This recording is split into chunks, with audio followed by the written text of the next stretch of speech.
이 금관가야가 육가야의 맹주 역할을 한 건 사실이었습니다. 이 내부의 문제 때문에 외부에다가 그것도 맹주라고 할 수 있는 이 금관가야가 그것도 가야를 눈의 가시처럼 여기는 신라에다 도움을 요청을 했으니 금관가야의 권위가 추락하는 건 불보듯 뻔합니다.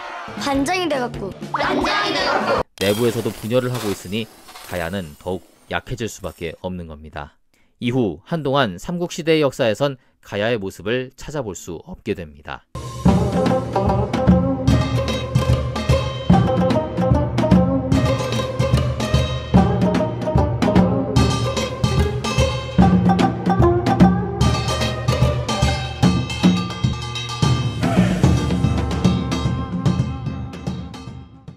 여러분 안녕하세요. 왕조중심 꿀국사 꿀이에요. 우리가 한창 삼국의 발전상을 살펴보다가 지난 시간부터 제4의 나라 가야에 대한 이야기를 풀어가고 있는데요.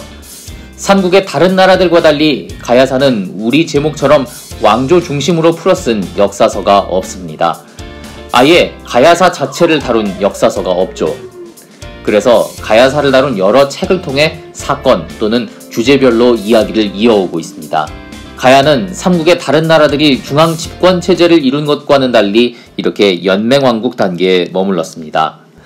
그렇다 보니 내부 결속력이 다른 나라들에 비해 현저히 떨어졌고 당연히 국력도 약할 수밖에 없었습니다. 살아남기 위해서는 자체적인 국력 신장도 중요하지만 그보다는 당시 한반도 내의 국제관계를 잘 이용해 쉽게 말해 줄을 잘 서야만 했죠.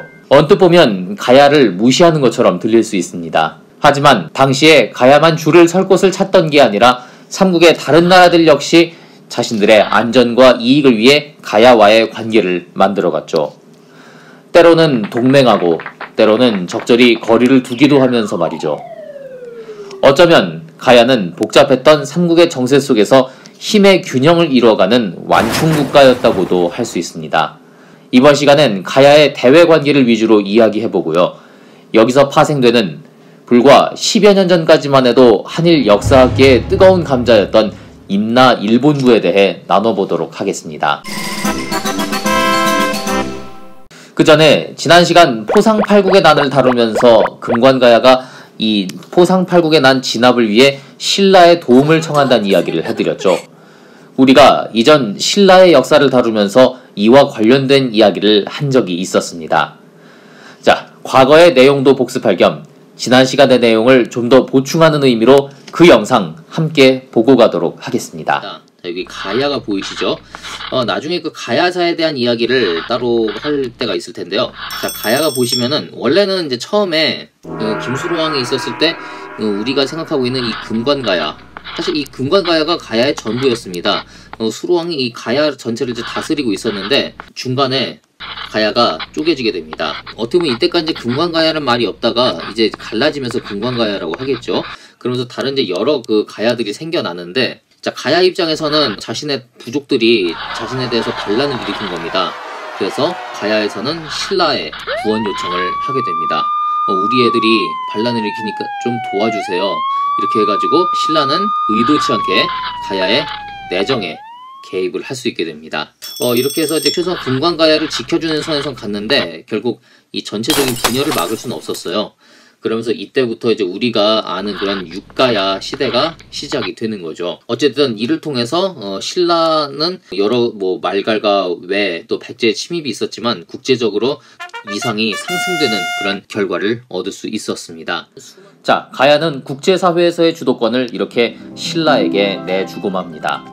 그럼 이후의 한반도는 어떻게 될까요? 신라가 가야를 완전히 먹어버린 건 아닙니다. 하지만 이렇게 된 이상 가야는 신라의 영향력 아래 절대 자유로울 수가 없습니다.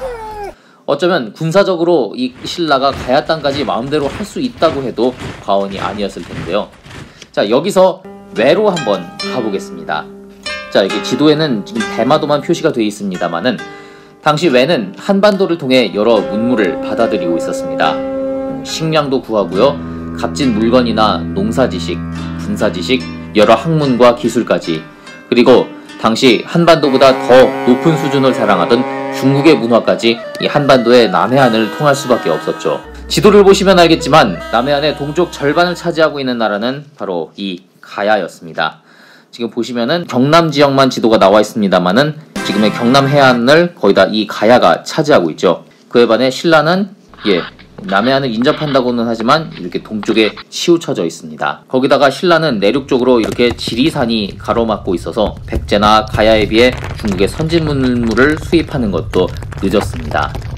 실제로 신라가 고구려, 백제에 비해 고대 국가의 모습을 갖춰가는데 꽤 많은 시간이 걸렸던 것쯤은 여러분들도 잘 알고 계시죠. 그랬던 만큼 이 외 역시 신라보다는 가야를 통해 한반도와 교역하고 있었습니다. 그런데 그랬던 신라가 이제 남해안의 주도권을 갖게 된 겁니다. 자, 그렇다면 이제 외는 신라와 교역을 하면 되지 않느냐? 그런데 생각처럼 이렇게 흘러가진 않습니다. 가야와의 관계에서 우위를 차지하고 남해안의 교역권을 독점하게 된 신라는 자연스레 외에 대해 갑질을 시작합니다. 즉, 한반도와의 교역을 요구하는 외에 이전보다 뭔가 더 비싼 대가를 요구하죠. 어쩌면 여기를 독점하게 됐으니 참 독점한 자로서의 그런 자연스러운 모습이라고 할 수 있습니다. 게다가 이 신라는 처음부터 외를 좀 무시하는 경향도 있었고요. 여기서 화가 난 외는 아예 신라를 공격하기 시작합니다. 이전에 신라 역사를 이야기할 때 보면 지겨울 정도로 외 공격을 참 많이 받죠. 외와 신라는 이때부터 철천지 원수로 치닫기 시작하는 겁니다. 이때가 백제는 고이왕, 그리고 신라는 좁은 이사근 때입니다. 그러다 세월이 흘러 백제는 최고의 전성기를 이끈 근초고왕, 그리고 신라엔 뇌물 마립간 시대가 시작됩니다. 이때 백제는 사기가 충천해져서 위로 또 동쪽으로도 영토 확장을 꾀하고 있었습니다. 그래서 북쪽의 고구려뿐 아니라 동쪽에 있던 가야로까지 영토를 넓힐 계획을 갖고 있었죠. 가야는 지금껏 신라에 눌려 찍소리도 못하고 있었습니다. 그런데 이제 백제가 오면 새로운 지배 세력이 자신들을 누르게 되는 겁니다. 당연히 좋은 상황이라고 볼 수 없습니다. 자신들은 이전처럼 자주적인 위치를 회복하지 못한 채 새로운 지배 세력이 들어오는 것이죠. 그런데요, 가야는 신라의 영향권에 들든 또는 백제의 영향권에 들든 별 상관이 없습니다. 이게 무슨 소리냐고요? 어차피 힘이 약하니까 신라든 백제든 자신들이 저항할 힘은 없고 지배한 뒤에 그들이 심하게 자신들을 괴롭히지만 않는다면 어느 쪽이든 상관없다는 입장이었죠. 어떻게 보면 참 비참한 이야기입니다. 이런 가운데 근초고왕의 정복전쟁이 시작되고요. 가야는 이에 대해 별 저항을 하지 않았습니다. 어차피 이전에 신라의 영향권 안에 들어갔지만 나라가 망하지는 않았던 것처럼 백제 역시 가야를 멸망시키지는 않고 어느 정도의 영향력만 행사하게 되기 때문이죠. 아마 여기엔 외의 입김도 한몫했을 겁니다. 외는 이전에 가야를 통해 한반도와 교역을 하고 있었는데 신라 때문에 이 교역로를 잃어버렸죠. 그런데 이번 기회에 백제가 가야 쪽으로 와서 이 주도권을 잡게 된다면 외는 다시금 백제와 협력해 이전 가야와의 교역로를 되찾을 수 있는 겁니다. 어쩌면 가야도 계속 외와 교역을 할 수 있게 되니까 또 가야 입장에서도 신나는 이야기고요. 감사합니다. 감사합니다.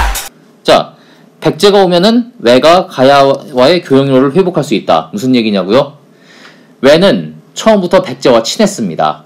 이때가 근초고왕 때였는데 제가 이전에 근초고왕 편에서 칠지도 이야기도 해드렸었죠. 아마 백제가 이렇게 행동을 개시하기 전부터 외와 여러 차례 이야기를 했을 거고, 그러니까 이렇게 이번에 내가 가야 쪽을 차지하면은 너의 그 가야와의 교역로를 회복시켜주겠다, 이런 이야기들을 했겠죠. 외는 이를 바탕으로 가야를 설득했을 겁니다. 이번에 백제가 들어올 텐데 얘들한테 협조하면 우리 예전처럼 다시 교역할 수 있어. 그리고 저 짜증나는 신라 애들 갑질보다 백제 애들이 훨씬 나아. 이런 식으로요.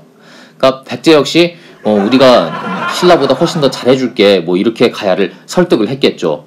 실제로 당시 백제는 정복 전쟁을 나가도 그 지역 주민들을 심하게 괴롭히거나 하지 않았다고 합니다. 그 지역의 문화라든지 자치라든지 이런 부분을 충분히 보장해주고 그 지역 사람들을 오히려 좀 챙기는 그런 방향을 취했다는 것이죠. 결국 백제와 외 이 작전이 성공해 백제, 가야, 외 이렇게 삼국전선이 성립하게 되는 겁니다.